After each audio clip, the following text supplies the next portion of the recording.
আজ আমার গন্তব্যস্থল ছিল হুগলি জেলার ভান্ডারহাটি এবং দশঘরা গ্রাম। প্রথমে আমি গিয়েছিলাম ভান্ডারহাটি গ্রামে। ভান্ডারহাটিতে রয়েছে অসংখ্য মন্দির এবং চৌধুরী জমিদার বাড়ি। ভান্ডারহাটি আসতে গেলে আপনাদের হরিপাল থেকে বাস কিংবা ট্রেকার ধরতে হবে।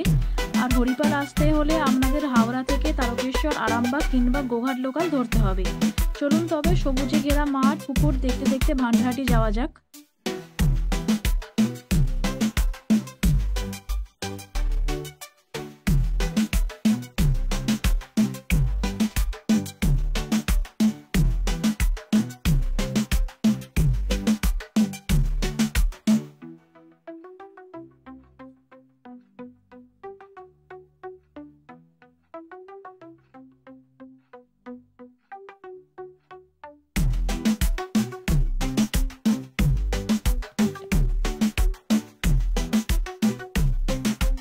আমি ভান্ডারহাটি পৌঁছে গেছি। ভান্ডারহাটি এসেই আমি দেখলাম এখানে একটা মন্দির পড়ছে। আসুন আপনাদের মন্দিরটা একটু দেখাই। চৌধুরী জমিদার বাড়ি যাওয়ার আগেই এই মন্দিরটা দেখতে পেলাম।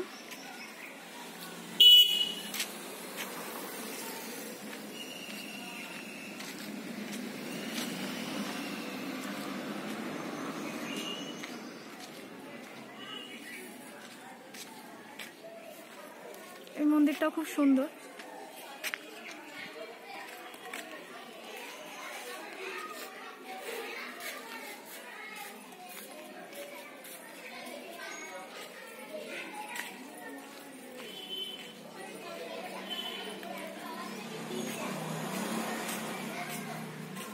এই হচ্ছে মন্দিরের বিগ্রহ।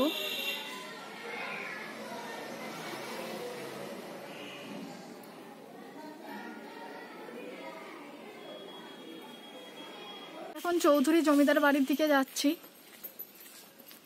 দেখুন কত পুরনো বাড়ি দেখা যাচ্ছে।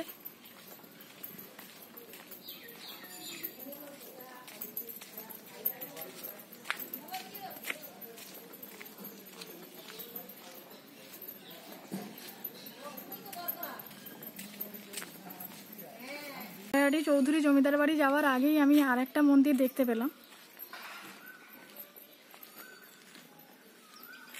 এটা একটা শিব মন্দির। এটাও শিব মন্দির। এখানে প্রচুর মন্দির রয়েছে দেখতে পাচ্ছি। এটাও শিব মন্দির।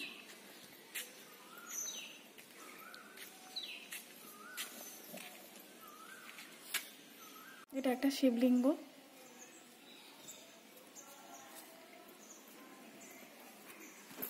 এটা রাধা গোবিন্দ মন্দির।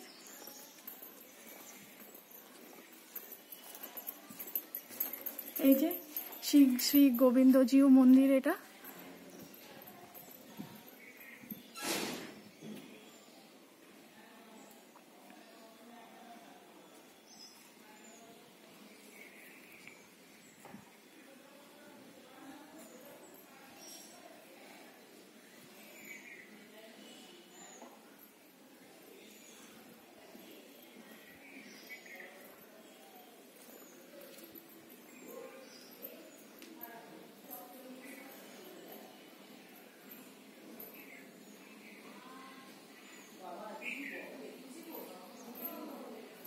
এখানে লেখাই আছে 1345 সালের ভাদ্র মাসে অতুলচন্দ্র চৌধুরীর পুত্রগণ দ্বারা এই মন্দিরের পূর্ণ সংস্কার করা হইল।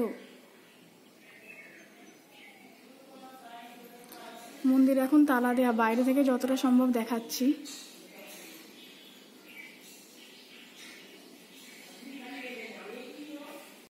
এটা হচ্ছে দুর্গা দালান। আসুন একটু সামনে নিয়ে যাই।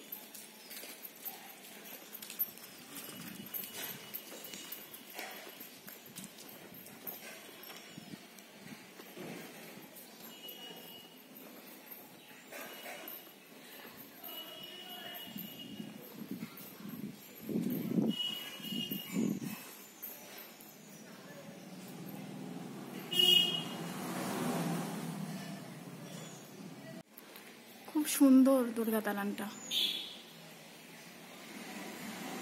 ডিজাইনগুলো দেখুন কত সুন্দর।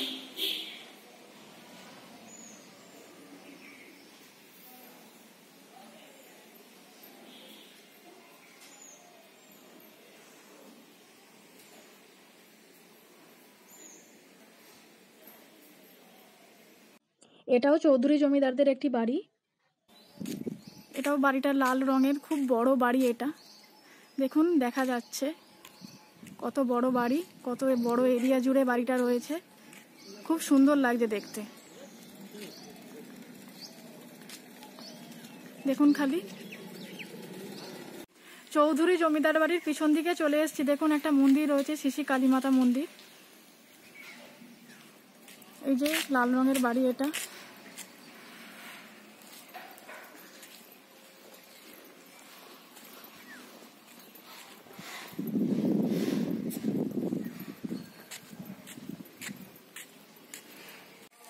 এটা হলো চৌধুরী জমিদার বাড়ি, ভান্ডারহাটির চৌধুরী জমিদার বাড়ি। অতুলচন্দ্র চৌধুরী বাড়িটি নির্মাণ করেছিলেন। 1930 সাল নাগাদ বাড়িটির নির্মাণ কার্য সম্পূর্ণ হয়। বাড়িটি নির্মাণ করতেও বেশ কয়েক বছর সময় লেগে গিয়েছিল। 72 বিঘা জমির ওপর এই বাড়িটি নির্মাণ করা হয়।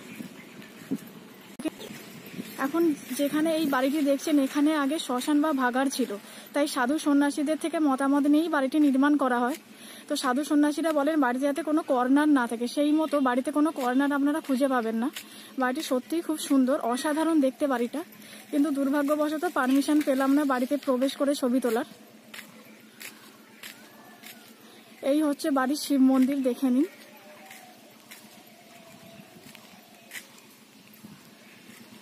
বাড়িটি সত্যিই খুব সুন্দর, সত্যিই সুন্দর, অসাধারণ দেখতে। এই হচ্ছে বাড়ির সামনেকার পুকুর।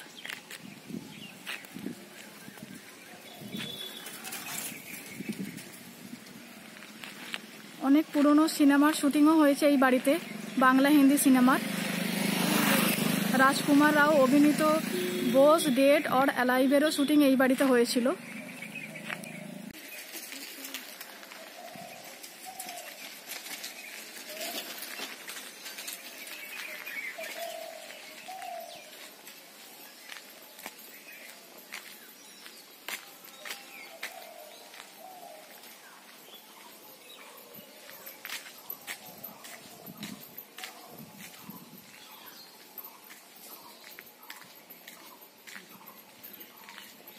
কত বড় বাড়ি দেখুন।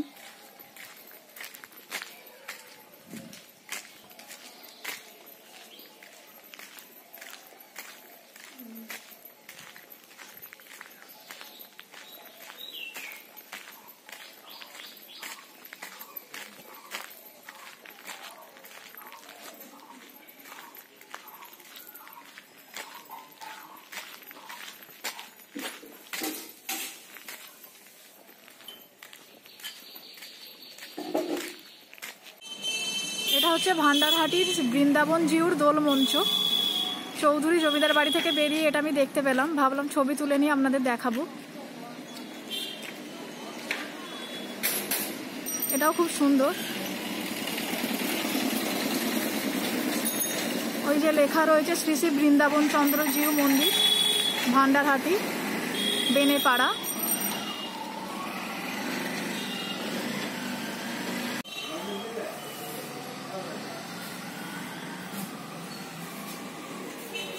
এটা শ্রী শ্রী বৃন্দাবন জিউ মন্দির। মন্দিরটি এখন বন্ধ, এই সামনে থেকে গিয়ে ছবি তোলা সম্ভব নয়, বাইরে থেকেই দেখাচ্ছি।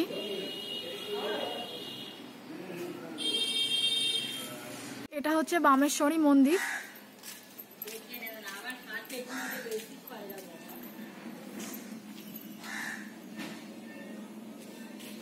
চলুন ভেতরে যাওয়া যাক।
দেখুন মন্দিরটা কি সুন্দর, মন্দিরের কারুকার্য অসাধারণ।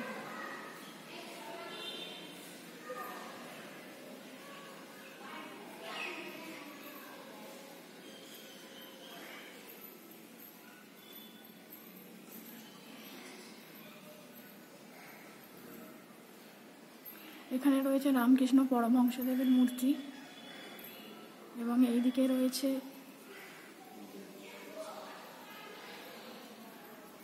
মাতা শারদামণির মূর্তি। ইনি হলেন বামেশ্বরী মাতা। দেখুন কি অপূর্ব মায়ের এই বিগ্রহ, খুব সুন্দর মায়ের বিগ্রহ।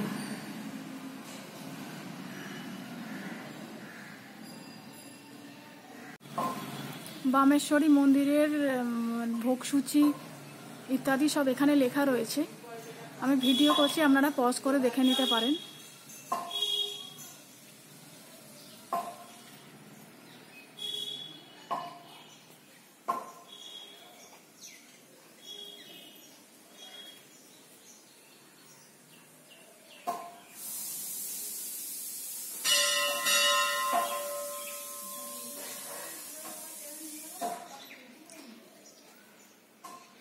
এখানে লেখাই রয়েছে প্রতি মাসের শেষ মঙ্গল অথবা শনিবার রাত্রে মাসিক ভোগ বিতরণ করা হয়।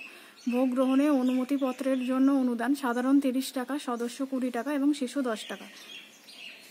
এখানে দেখুন লেখা রয়েছে। মন্দিরের পিছনে একটা দুর্গা দালানও রয়েছে। আসুন সামনে থেকে আপনাদের একটু দেখিয়ে দিই।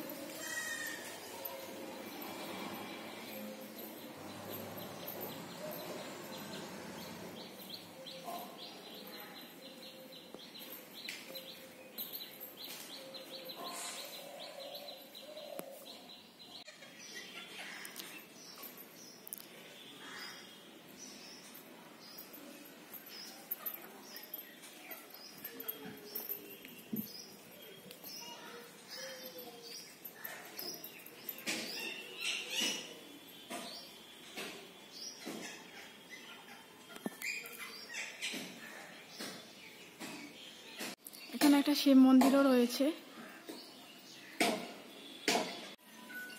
মন্দিরটা সত্যি অসাধারণ দেখতে।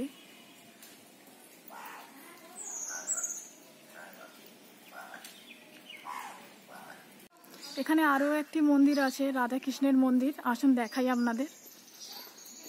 এই মন্দিরটাও খুব সুন্দর।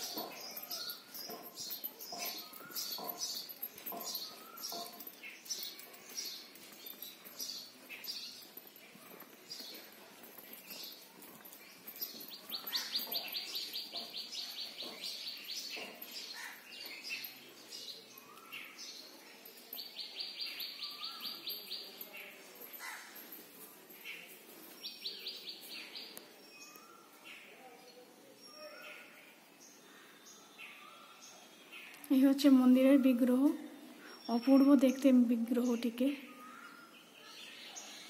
খুব সুন্দর।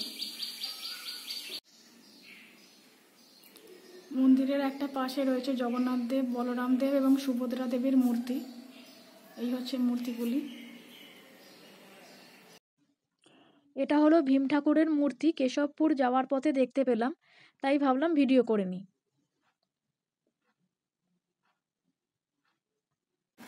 এটা হচ্ছে কেশবপুর কালী মন্দির। আমি এখন চলে এসেছি কেশবপুর কালী মন্দিরে। আসুন আপনাদের একটু দেখাই ভালো করে মন্দিরটা কেমন।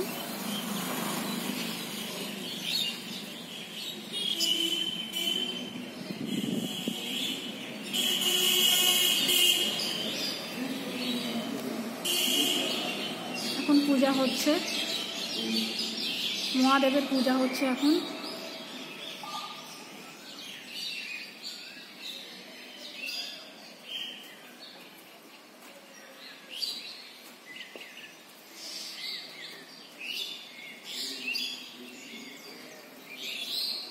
এই মন্দিরটা অসাধারণ সুন্দর দেখতে একটি মন্দির।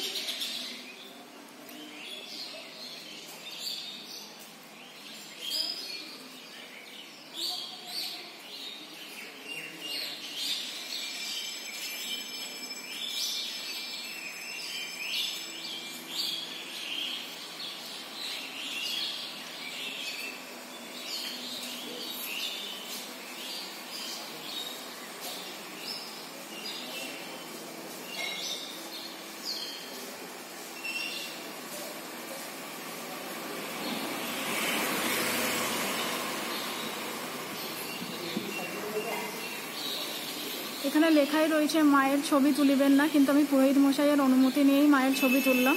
ওনাকে বললাম, উনি অনুমতি দিলেন বলে আমি ছবি তুলছি।